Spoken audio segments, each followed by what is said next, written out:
Hey everyone, welcome to the channel Study with Khushbu. In the previous video, we have discussed the poem Amanda from class 10 first flight book.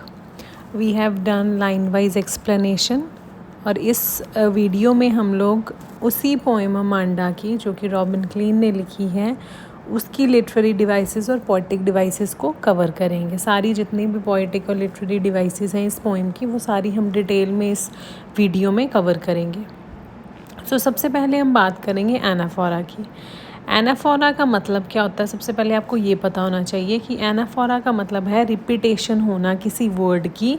Consecutive means एक के बाद जो अगली line है, consecutive को बोलते हैं एक के बाद जो अगली लाइन होती है या एक के बाद जो अगला नंबर होता है। तो कंसेक्यूटिव लाइंस की बिगिनिंग में जब रेपिटेशन हो किसी वर्ड की उसको हम एनाफोरा बोल देते हैं। जैसे हमारी फर्स्ट लाइन्स ही हैं, don't bite your nails Amanda, don't hunch your shoulders Amanda.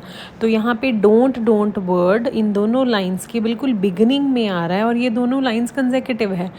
इनकी रिपीटेशन को हमने बोलना है एनाफोरा। अगर आपको ये स्टैंजा आ जाता और बोला जाता कि इसमें से एक लिटरेरी पोएटिक डिवाइस को आइडेंटिफाई करो तो आप बिना सोचे समझे सीधा ये डोंट दोनों लाइंस लिख के डोंट वर्ड लिख के आप आगे एनाफोरा लिख दीजिए। So you will get complete marks, full marks.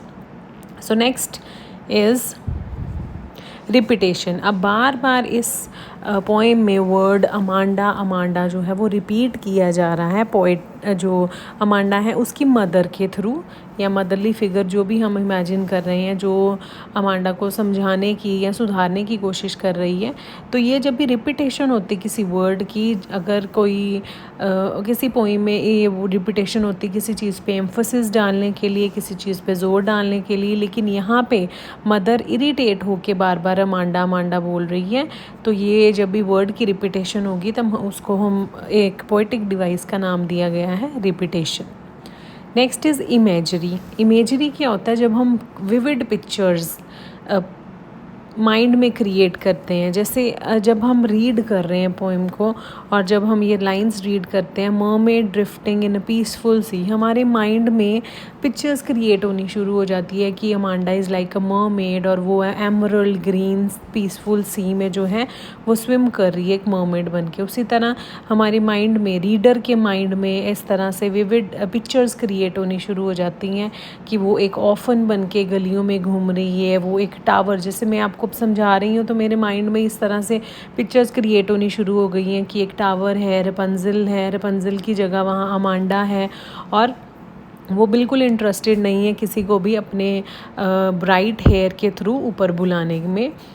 ये सारी जो रीडर के माइंड में जब पिक्चर्स क्रिएट होनी शुरू हो जाती हैं उसको हम बोल देते हैं इमेजरी। Next poetic devices.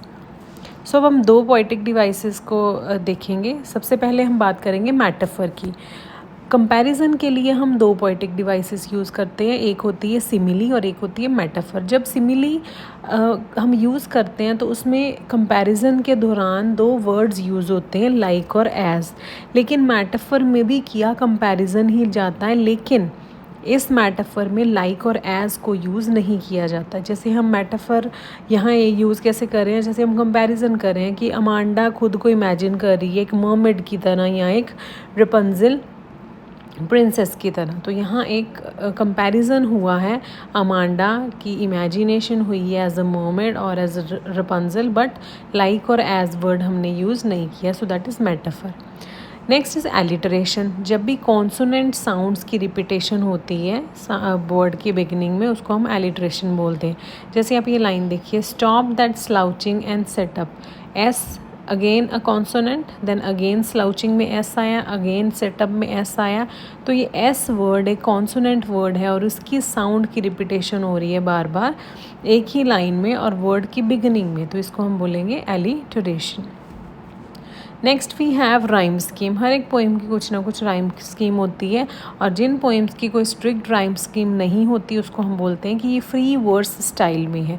उसी तरह से ये पोएम है अमांडा कि इसमें कोई एक स्ट्रिक्ट राइम स्कीम फॉलो नहीं की जा रही। Here it is a free verse style.